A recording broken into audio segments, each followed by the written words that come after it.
Narcos Mexico, what a show, what a show. Today I'm going to be reviewing Narcos Mexico on Gabe's Reviews, which is my new YouTube channel.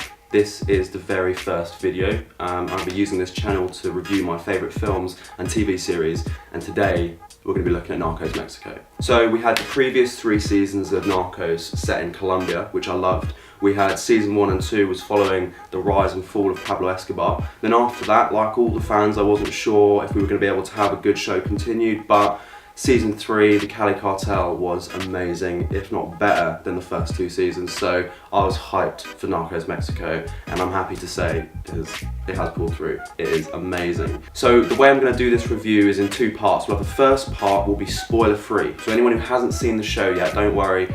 Watch this and I'll let you know why you should watch the show, but there will come a point where I'm going to go into the spoilers for anyone who has seen the show, because I'm going to want to talk about those as well. So this series is looking at the drug war and how the drug war began, because it's all a fairly recent thing, to be honest, this complex issue of cartels and the amount of drugs being pumped out, and it's not as simple as issue as just like make it illegal and put everyone in jail who has anything to do with it, as this series is clearly showing. We look at the mastermind of the series is Miguel Angel Felix Gallardo, who was the first guy who kind of thought about taking the existing drug kind of network but making it more of a corporation, making it an empire, something you could actually run like a business and make lots of money off, which he certainly did.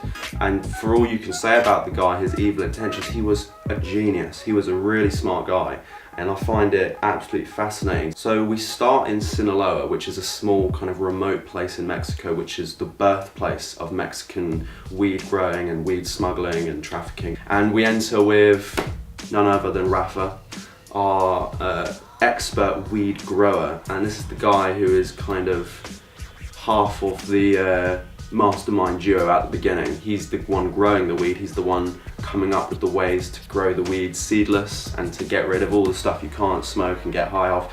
He was a clever guy. And quite quickly in episode 1, you have the army invade Sinaloa and to destroy all the marijuana crops and to arrest any traffickers. And straight away you can see the destruction already and the violence that's caused by the drug war, which hasn't even begun properly, to the people that live in these countries and stuff. And that's only the beginning of what is to come for these places. And that's what is so interesting to me as someone that just lives in the UK, just a young guy living in the UK. It's interesting to observe and think about the drug war. It is an actual war, and there are people being killed in these countries every day, and the mass violence and cartels that arises.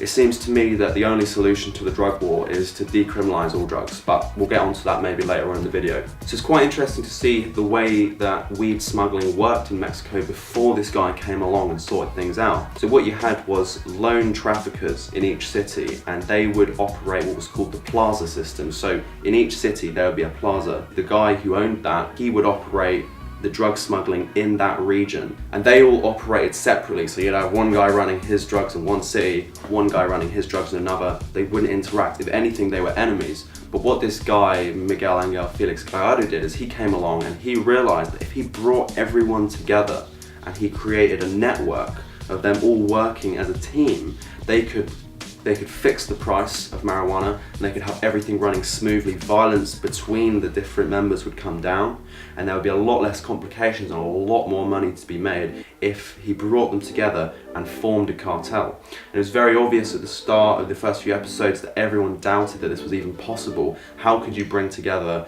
basically the scariest dudes in Mexico that have been enemies for ages and just bring them together and say, guys, if we work together for once, yeah, we can actually make way more money. This series really shows how far the drug empire goes. So it's not just this thing of like, oh, you have these crazy criminal drug dealers operating and everyone's trying to take them down. They pay everyone, and no one wants that to stop. So you have the government, you have the business sector, you have the army, you have the police, and then you have the traffickers who are paying everyone. And the people who try and stop that, like the main protagonist in this series, you know, gets stopped at every angle because the corruption is so deep that no one wants to stop that flow of money coming. Okay, they were bringing in 30 million a week. Okay, that is a lot of money. And when you have that much money, you can literally pay people huge amounts of money just to be on your side. And unfortunately in this world, you know, the selfishness of people, the selfishness of people is essentially everything that is wrong with the world. The fact that we're not thinking as a group mentality, we just think as individuals about what can I get for me and my group of people. That is everything that is creating all the evil in this world. But that is the way human beings operate. We have to try and rise above that, obviously, but there's no denying that is how human beings operate. And this guy had enough money to convince all the people who were supposed to be there to take him down, to protect him. So yeah, you've got Rafa, you got Felix, the kind of the bad guys in the scenario, if it were, and then you have on the opposite side of the spectrum, you have Kiki Camarena. So he is a DEA agent, a real life guy again, a real character, and he comes in to sort out the drug war. He wants justice. He's an honourable guy. He was in the army and now he's in the DEA and he just wants justice. He doesn't want this drug war to continue. The very first scene we see him, he's actually undercover and he puts a gun to his own head to gain the trust of a drug dealer. So you can see straight away this guy's committed, he's dangerous, he's a little bit scary and portrayed amazingly. I mean, I have to say, just on a whole scale, the acting of this series was phenomenal. You cannot beat it. You cannot beat these guys. They know how to do it. So yeah, there's not too much I can really say now without kind of going into the kind of spoiler plots. I don't want to reveal too much for anyone who hasn't seen the show yet, but what I'll say is what this series does is it really effectively shows the birth of the drug war and how complicated an issue it is. How basically you can't have a drug corporation running illegally without extreme violence, extreme brutality, extreme destruction to the communities that surround it. And that's why, to me, it seems clear that there is no way to continue in modern day culture with this problem of the drug war. Drugs are in our society. Yes, they're a poison, they're a problem, they're an addiction, but you can't just make them illegal and say that will stop the problem, because what happens is you have these people who rise up, they form cartels, they form criminal groups with extreme violence against anyone who wants to stop them. So there is only one step forward to me to fix this, and that is to decriminalise all drugs. I'm not saying that's a perfect solution that will fix everything. I'm not saying we know that that's going to work. But we certainly can't continue as we are with these systems of just extreme corruption. So yeah, the series is amazing. I will also say just my favourite character from this season was Rafa. In terms of the acting, this guy absolutely stole the show in my opinion. He was amazing. Like, there was a love story running with him throughout and it was just such an intense character arc. I loved it. It was, you can't fault any of them. And again, I think the acting of Kiki and the acting of Miguel Angel was amazing as well. These guys really produce complex 3D characters, but I have to say Rafa are so captivating. Every time he's on screen, you just want to look at him, you just want to watch him. I can't really say much else. I don't have much bad words to say about it. I don't have much negative points. It was announced just a few days ago that Netflix are reviewing Narcos Mexico for season 2, which I'm really pumped about, and anyone who's seen the show and saw the ending, it's pretty obvious that there is more story to be told, and this is only the beginning. And I am so pumped for season 2. It's probably gonna be like a whole year before it comes out, but when it comes out, I am going to be binging that. So yeah, I think now I am going to move on now to the spoiler part of the review. So if you haven't seen it, click off. You don't want to see this stuff. You want to watch the season, then come back and let me know what you think about what I have to say about it. Moving on. So, boys, girls, women, men, everybody who has seen this season, yeah, you all know what I'm talking about now. First of all, let's just talk about, the boys coming back. Pablo, the Cali cartel, what a scene that was. I was so excited when that happened. The Colombian connection, I'm pretty sure the episode was called. Felix makes a deal to try and get in with the Colombians to sell cocaine, and straight away I was thinking, are we gonna see someone from the previous seasons? And then we see the Cali cartel and it was like, boom, they're in. It was lovely for the fans. It was like bringing them back. And I was thinking to myself, they're obviously not going to bring back Pablo, because I've seen the guy talk in interviews about how he's done with the role. He's not going to come back. He's not going to do anything more with Narcos. It was such an intense experience for that guy as an actor. He had to put on like 20 pounds for the role. So much respect for that guy. He's an amazing actor. That was actually one of the most amazing things for me after seeing season 1 and 2 of Narcos. I then went and saw interviews with the guy on YouTube, and he is just so different from the Pablo he portrays on screen. And I know obviously that is acting, but it is amazing when you see such a difference between the guy and the character, and I was well impressed. After the Cali cartel, he is then captured by the Medellin cartel, and as soon as we see Blackie from that season say, "The boss wants to see you," I was like, okay, they're bringing back Pablo. This is going to be exciting. And yes, he came back. He came out of the shadows into the scene, and what a scene it was. Oh my God, it was. We all know, we've all seen it, it was bloody amazing. We all loved it. In the Pablo Escobar scene with Escobar and Felix, you had quite an interesting bit, I thought, from the writers about Felix's character, where Escobar asks him, "Why are you doing this? Why are you moving into cocaine? You've got a perfect thing going with the weed. The government doesn't mind. You've got their protection. This could make everything unstable. Why are you moving into cocaine?" This is what everyone's telling him. And the answer he has for everyone is, "If I don't do it, someone else will." But Escobar doesn't take his shit, and he says, "No, come on, tell me why you want to do it." Felix says that his first wife had leukemia and died, and he kind of explains that he wants to control everything. He wants to control the world and control his life, because clearly in that scenario he had no control whatsoever. And that's a fascinating part of his character, because he clearly is a guy that wants to have control over everything, and a crazy guy that's willing to go to quite extreme lengths to get stuff done.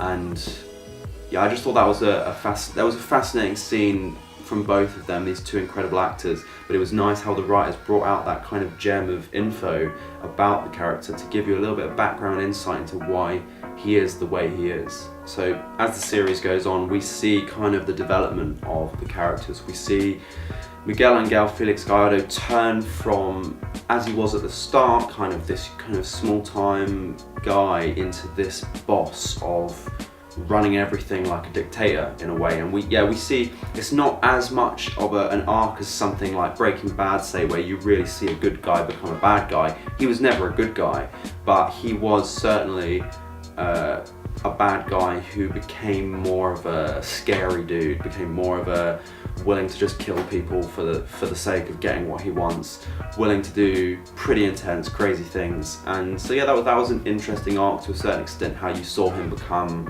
warped by power and crazed by his position he was in. So then you have a turn of events which everything spirals to. So the DEA, they locate the field, they locate Rafa's field, and they take the field, they burn all the crops, and it was the biggest bust in the history of the DEA ever. It was just a huge success for them.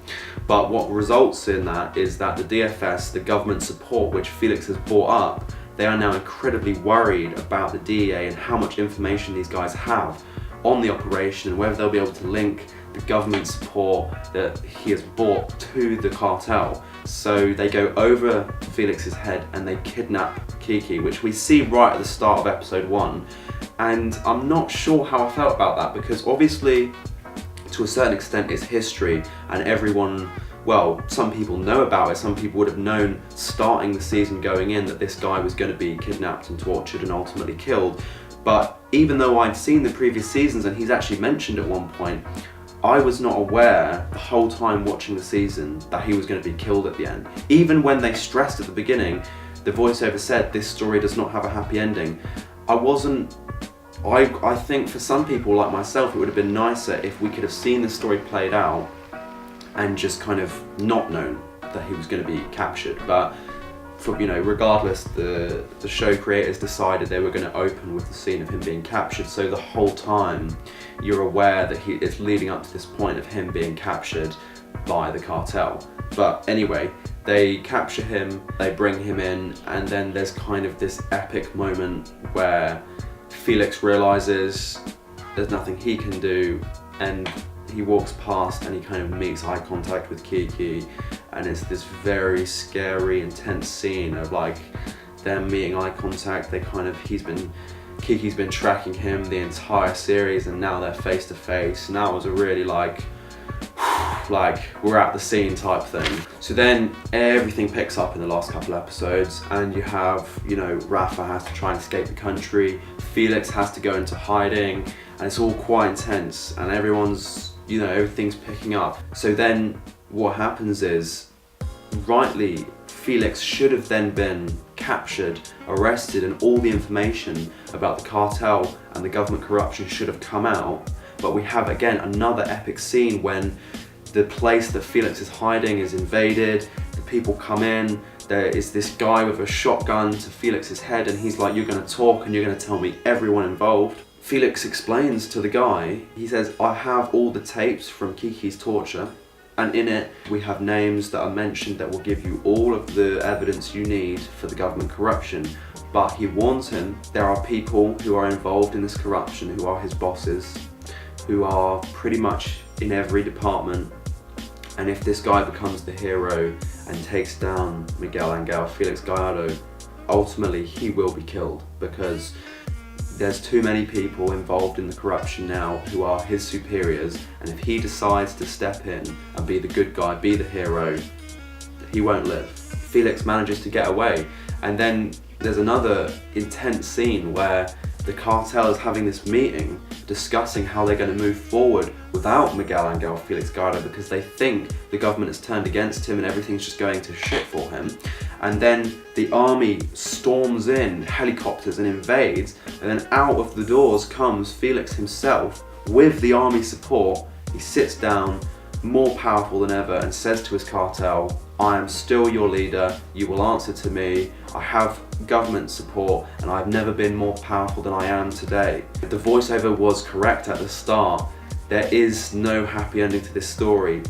The bad guy he wins. But that is what the series was trying to show. This was the first step in the drug war, and Kiki's death was the first shot fired in the drug war. And what season 2 will be about, I'm sure, is showing how everything changed after that, because an American DEA agent was captured and tortured and killed, and this is not something the Americans will stand for. So what we also saw at the end of the season was these undercover American agents coming into Mexico undercover through the border to then go and kill everyone who had anything to do with Kiki's murder. So there is also a flashback scene after Kiki has been found dead to Felix talking to him right at the end of his torture. Kiki's kind of there begging to be returned to his family, although he knows that he's essentially a dead man and there's nothing he can do about it. But he also responds by saying that Felix is also a dead man, and in the grand scheme of things he won't make it out of this alive either. And I think that scene with Felix and Kiki helped kind of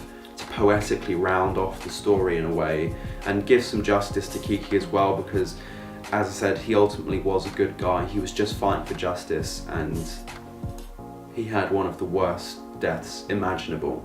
And I am so excited to see season 2, because that is going to be the next stage in the drug war. This has introduced it now. It's been like, this is how it all started, and now we will see, after Kiki, we will see how things progress. So yeah, I'm not sure if there's anything else I want to add really. That was my review of Narcos Mexico, which was 10 out of 10, amazing.